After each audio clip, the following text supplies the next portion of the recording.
प्रदेश चुनाव के मद्देनजर बीजेपी की रणनीति की कर रहे हैं। मध्य प्रदेश विधानसभा चुनाव के मद्देनजर बीजेपी लगातार रणनीति बनाने में जुटी हुई है।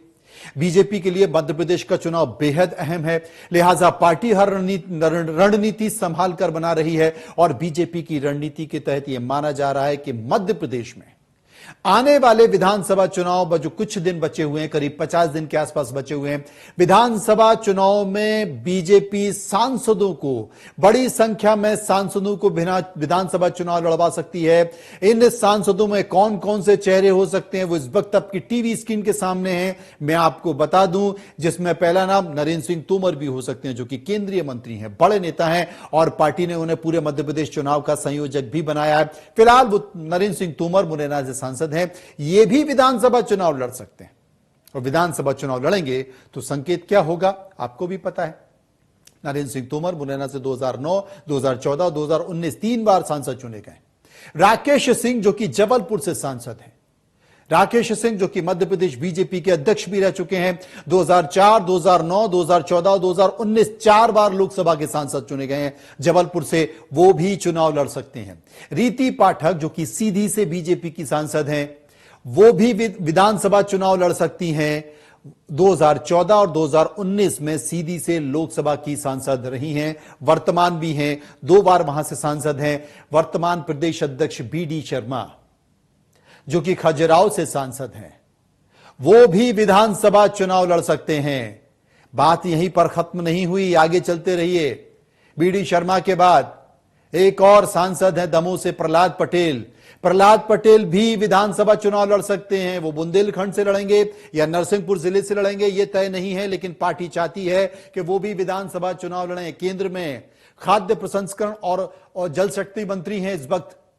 कौन? प्रहलाद पटेल पहली बार लोकसभा सांसद बने हैं। और कब बने? 89 में, 96 में, 11वीं लोकसभा में, 99 में, 13वीं में, 16वीं में और 14वीं में वो सांसद बने और उसके बाद फिर दमोह से सांसद बने। ये तमाम सारे चेहरे हैं, ये तमाम सारे चेहरे हैं जो सांसद। एक और नाम सांसद का मैं आपको बताता हूं, उनके भी चुनाव लड़ने की संभावना है। उदय प्रताप सिंह नर्मदापुरम यानी कि होशंगाबाद से लोकसभा के सांसद है, 2014 में, 2019 में, 2009 में। ये बीजेपी में शामिल हुए थे। 14 में लोकसभा चुनाव लड़ा, 19 में लोकसभा चुनाव लड़ा, दो बार सांसद बने हैं। ये भी विधानसभा चुनाव लड़ सकते हैं। कैलाश विजयवर्गीय जो कि राष्ट्रीय महासचिव है बीजेपी के, कैलाश विजयवर्गीय जो कि 6 बार विधायक रह चुके हैं, केंद्र की राजनीति कर रहे हैं, वो भी विधानसभा चुनाव लड़ सकते हैं। पार्टी ने कह दिया है कि विधानसभा देख लीजिए कौन सी बेहतर है आपके हिसाब से। सतना के सांसद है गणेश सिंह, वो भी विधानसभा चुनाव लड़ सकते हैं। आप चौंक रहे हैं ना? ये तमाम नाम जो मैं आपको बता रहा हूं, आपने सोचा भी नहीं होगा कि ये भी विधानसभा चुनाव लड़ सकते हैं, लेकिन ये सभी नाम जिनका मैं जिक्र कर रहा हूं, ये विधानसभा चुनाव लड़ सकते हैं। इनके बारे में पार्टी गंभीरता से विचार कर रही है। अब ये तमाम नाम जिनका मैंने जिक्र किया, ये विधानसभा चुनाव क्यों लड़ सकते हैं? डामोर एक और लोकसभा के सांसद हैं, वो भी चुनाव लड़ सकते हैं। गुमान सिंह डामोर 2019 में लोकसभा का चुनाव लड़े हैं रतलाम से, वो भी विधानसभा चुनाव लड़ सकते हैं। केपी यादव जिन्होंने ज्योतिरादित्य सिंधिया को लोकसभा का चुनाव हराया 2019 का, उनका नाम भी विधानसभा चुनाव में है, वो भी विधानसभा चुनाव लड़ सकते हैं। पार्टी एक रणनीति तैयार कर रही है। पार्टी रणनीति तैयार कर रही है क्योंकि चुनाव उठ नहीं रहा है, कार्यकर्ताओं में जोश नहीं आ रहा है। तो जितने भी दिग्गज बड़े हैं, वो तमाम दिग्गजों को पार्टी झोंक सकती है, विधानसभा चुनाव में झोंक सकती है। नरेंद्र सिंह तोमर चूंकि पूरे प्रदेश को देख रहे हैं, वो भी चुनाव लड़ सकते हैं। तय नहीं है, लेकिन वो भी चुनाव लड़ सकते हैं। ये तमाम चेहरे चुनाव लड़ सकते हैं।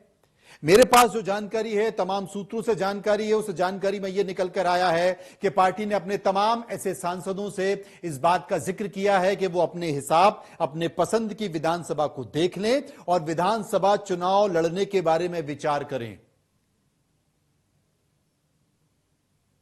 मना कर नहीं सकते क्योंकि केंद्र का फैसला है। अब यह क्यों फैसला लिया गया है? इसलिए लिया गया है, मैंने कहा कि चुनाव उठ नहीं रहा है।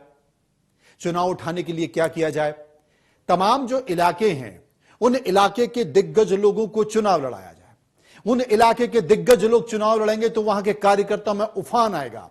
एक संकेत यह निकल कर आएगा कि मुख्यमंत्री मध्य प्रदेश में अगला इन्हीं लोगों में से होगा, और मुख्यमंत्री अगला मध्य प्रदेश में इन्हीं लोगों से होगा तो उस इलाके के कार्यकर्ताओं में जोश आएगा, उस इलाके के कार्यकर्ताओं में उफान आएगा, उस इलाके के कार्यकर्ताओं में उत्साह आएगा और वो सब के सब अपने नेताओं को जिताने में लग जाएंगे। पूरे इलाके में गर्माहट आ जाएगी, और गर्माहट इस तौर पर आएगी कि पार्टी जब ठीक चुनाव के मुहाने पर पहुंचेगी तो एक अलग उत्साह दिखाई देगा। रणनीति इसलिए है। कुछ और सांसदों के बारे में भी विचार हो सकता है, क्योंकि पार्टी के पास 28 सांसद हैं, लेकिन जो मैं चेहरे आपको बता रहा हूं उन चेहरों में कम से कम जो चेहरे आपके सामने दिखे हैं, पार्टी चाहती है कि वो विधानसभा चुनाव लड़े, पार्टी चाहती है कि उसमें एक उठाव आए, पार्टी चाहती है कि प्रदेश में एक माहौल बने। जो कार्यकर्ता अपने घर पर बैठ गए हैं, जो कार्यकर्ता वर्तमान में सत्ता में बैठे, प्रदेश की सत्ता में बैठे लोगों से दुखी हो चुके हैं, उनके चेहरों को देखकर बोर हो चुके हैं, चाहते हैं कि ये तमाम चेहरे जब आएंगे तो एक उठाव पार्टी में दिखाई देगा। इसलिए पार्टी की ये रणनीति है। इसके अलावा भी और बहुत सारी रणनीति पार्टी बना रही है, लेकिन मैं आपको बता रहा हूं कि 28 मध्य प्रदेश की 28 लोकसभा की सीटों में से कम 8 से 10 सांसद आपको विधानसभा चुनाव लड़ते नजर आएंगे, और इनको बोला गया है कि अपने पसंद की सीटों को देख लें और चिन्हित कर लें, और इस दिमाग में एक चीज रखें कि उन्हें विधानसभा चुनाव लड़ना है।